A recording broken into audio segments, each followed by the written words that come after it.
Dans la dernière vidéo, je t'ai dessiné ce tableau pour mieux comprendre les différentes variétés d'allèles que je peux recevoir de mon père et de ma mère. Et ce tableau, c'est en fait un échiquier de punettes. Un échiquier de punettes. Alors tu te demandes peut-être pourquoi Punnett. En fait c'est le nom d'un généticien anglais, Reginald Punnett. Alors ces échiquiers, en fait ils sont très utiles quand on fait un croisement de deux hybrides. Ici tu vois on a un croisement monohybride, parce que on croise deux hybrides qui ont un seul trait. Mais ça peut aussi être utilisé pour tout type de croisement entre deux organismes reproducteurs. On ne doit pas nécessairement parler d'une situation avec un allèle qui domine l'autre. Pour te familiariser avec tout ça, prenons l'exemple des yeux bleus et des yeux bruns vu qu'on l'utilise souvent. Disons que ta maman est homozygote dominante. Homozygote dominante, ça veut dire qu'elle a deux allèles les mêmes et qui sont tous les deux dominants. Donc ici on a deux allèles yeux bruns. Et ton père, ton papa, il est hétérozygote. Il est hétérozygote, ça veut donc dire qu'il a un allèle dominant et un allèle récessif, l'allèle des yeux bleus et l'allèle des yeux bruns. Et on veut connaître quels seront les différents génotypes possibles de leurs enfants. Pour ce faire, on va donc dessiner l'échiquier de Punnett.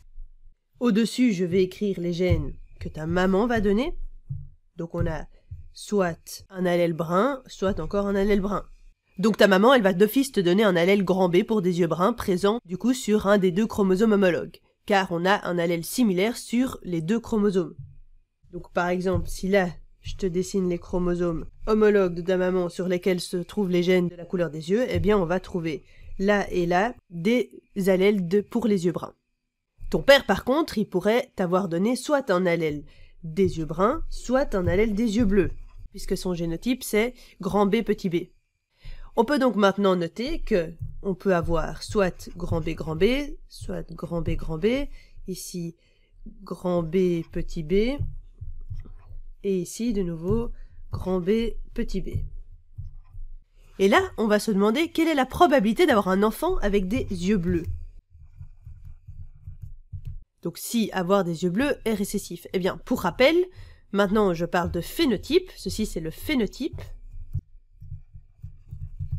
Et dans l'échiquier, on a noté les différentes combinaisons de génotypes. Et pour avoir des yeux bleus, il faut être homozygote récessif, c'est-à-dire avoir deux petits b. Et comme tu peux voir, en fait, on n'a aucune combinaison comme ça dans notre échiquier. Ça veut donc dire qu'on a 0% de chance d'avoir un enfant avec des yeux bleus. Quelle est la probabilité d'avoir un enfant maintenant homozygote dominant? La question, cette fois-ci, se porte sur le génotype. On veut un génotype homozygote dominant, ça veut dire homozygote qui va être deux fois le même allèle, et dominant, on aura l'allèle qui domine, donc grand B. Et on peut voir ici qu'on a une première situation et celui-là aussi, donc deux situations sur les 4 qui répondent à ce critère. Ça veut dire 50% de la progéniture sera homozygote dominant. Comme je le disais au début, on n'est pas obligé de faire des échiquiers de Punnett uniquement pour des situations avec des allèles dominants. On peut avoir des situations qu'on va appeler dominance incomplète.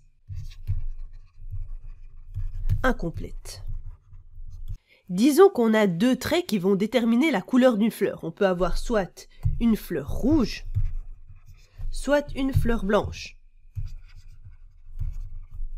Disons que je vais croiser une fleur parente qui a un génotype RB, les deux majuscules.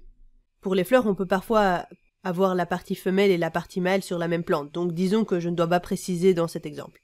Et puis pour l'autre plante, elle est aussi composée d'un allèle blanc et d'un allèle rouge. Dans ce cas-ci, quelles seront les différentes possibilités de génotype dans notre échiquier? On a donc la première fleur parente qui peut apporter rouge et blanc, et de même pour l'autre. On aura donc les combinaisons suivantes, soit on obtient les deux rouges, soit on obtient blanc et rouge, soit on obtient blanc et blanc. La fleur descendante pourra donc avoir soit deux allèles rouges, soit cet allèle rouge avec cet allèle blanc, soit cet allèle rouge-ci avec cet allèle blanc, soit les deux allèles blancs. On pourrait dire que ça, c'est celui qui vient du père, et ça, c'est celui qui vient de la mère. Comme je te disais, on parle ici d'une situation de dominance incomplète. Et ça veut donc dire qu'on peut avoir un mixage des traits, un mélange des traits. Si rouge était dominant sur blanc, on aurait une dominance complète et on aurait que tous les descendants avec ces trois combinaisons-ci seraient rouges et les descendants avec cette combinaison-ci seraient blancs. Mais ici, on va avoir un mélange de rouge et de blanc pour les descendants hétérozygotes. On pourrait donc avoir des fleurs roses. Quelle serait alors la probabilité d'avoir une fleur rose dans la génération descendante? Ben, rose, c'est donc un phénotype qu'on va obtenir avec certains génotypes. Et si on regarde l'échiquier, eh bien, quels sont les génotypes qui nous donnent un phénotype rose? On a celui-ci et celui-ci. Ça nous fait donc 2 sur 4, de nouveau 50% de la descendance. Et on peut faire ça, on peut voir ce qui va se passer pour les générations suivantes. Prenons maintenant encore un autre exemple avec plus d'allèles différents. Et pour cela, on va prendre l'exemple du sang. Pour déterminer le type de sang, on a 3 allèles potentiels. L'allèle A, l'allèle B et l'allèle O. Et dans le cas du sang, on a une combinaison entre codominance et gène récessif. Je vais donc à nouveau t'expliquer tout ça avec l'échiquier de Punnett.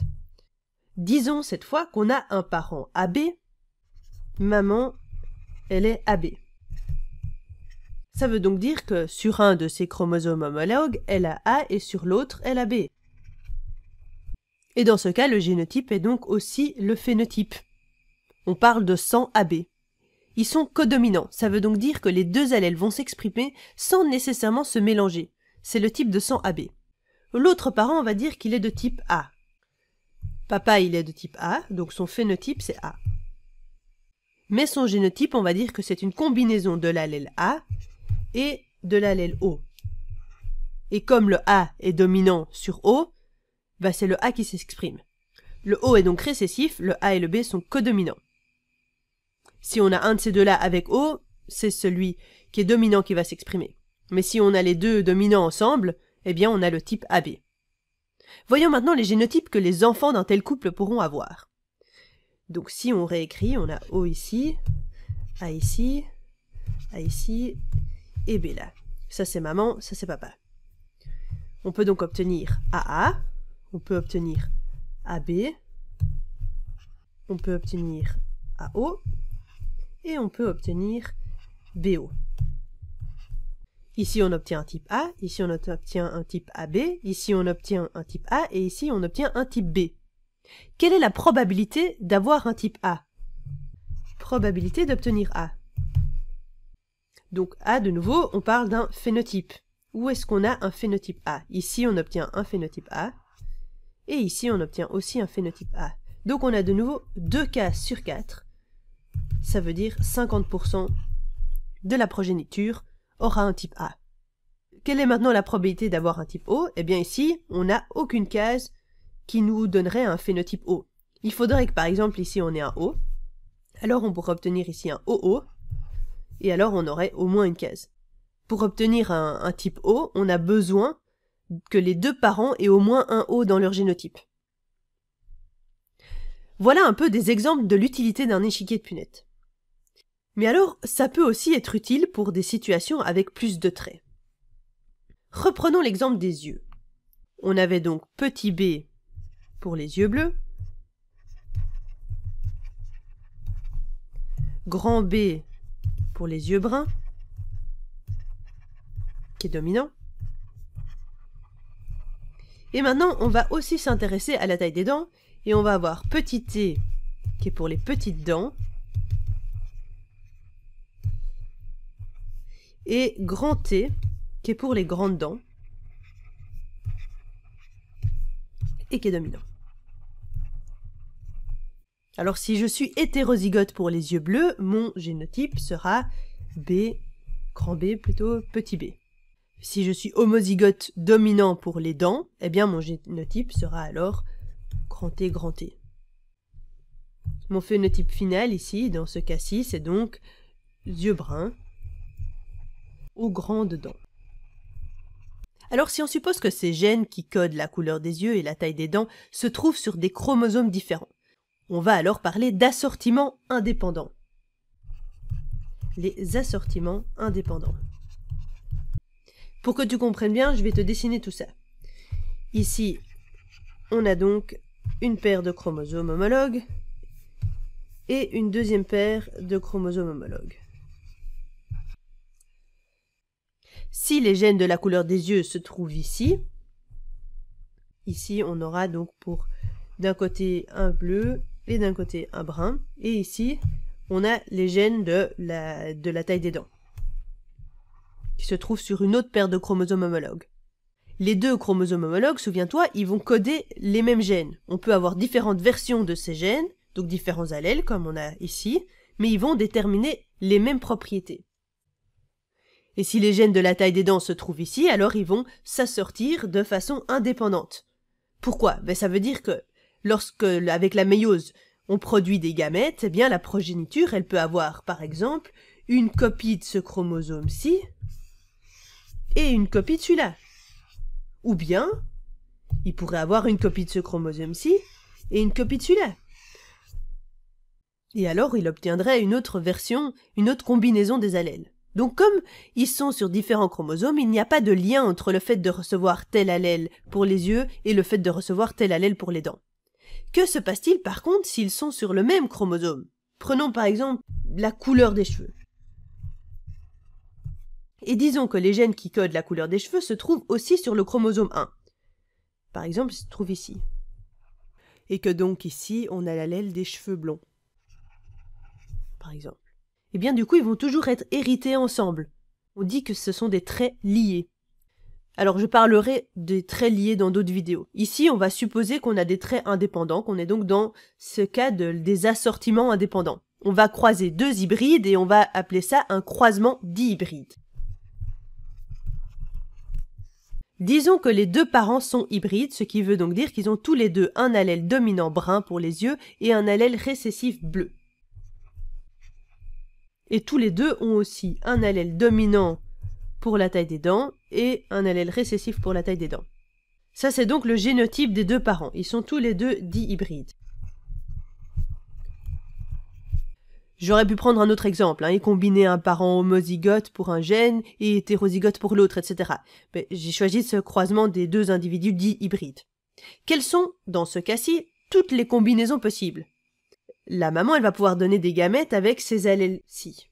On a soit grand B avec un grand T, soit on a grand B avec un petit t, soit on a petit b avec un grand T, soit on a petit b avec un petit t. Et papa, il va pouvoir donner la même chose, puisque il a le même génotype. Ça, ce sont donc toutes les combinaisons possibles pour la progéniture. Je vais donc te dessiner un grand échiquier de Punnett dans lequel on aura cette fois-ci 16 cases qui vont correspondre aux 16 combinaisons possibles. Et puis on va remplir tout ça.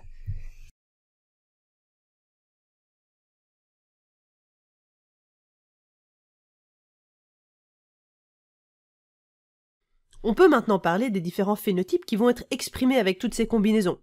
Combien vont exprimer des yeux bruns et des grandes dents? Premier cas qu'on va analyser, yeux bruns et grandes dents. Donc pour avoir des yeux bruns et des grandes dents, il suffit d'avoir au moins un grand B et au moins un grand T. On a 1, 2, 3, 4, 5, 6, 7, 8, 9. On en a 9. Combien maintenant ont des yeux bruns et des petites dents? Pour des yeux bruns et des petites dents, il nous faut au moins un grand B et il nous faut 2 petits T. On a celui-ci, on a celui-ci et on a celui-là. On en a 3. Combien maintenant ont des yeux bleus et des grandes dents? Pour ça, il nous faut 2 petits B et au moins un grand T. Donc on a celui-ci, celui-ci et celui-là. On en a de nouveau 3. Et dernière possibilité, des yeux bleus et des petites dents. Et pour cela, il faut 2 petits B et 2 petits T. On en a 1. Et comme on a 16 cases, eh bien la probabilité, c'est chaque fois le nombre sur 16. 9 16e de chance d'avoir ce cas-ci. 3 16e de chance d'avoir ce cas-là. 3 16e de chance d'avoir des yeux bleus et des grandes dents. 1 16e d'avoir des yeux bleus et des petites dents. Voilà, j'espère que grâce à cette vidéo, tu as pu apprécier l'utilité des échiquiers de Punnett pour explorer les combinaisons de gènes et d'allèles.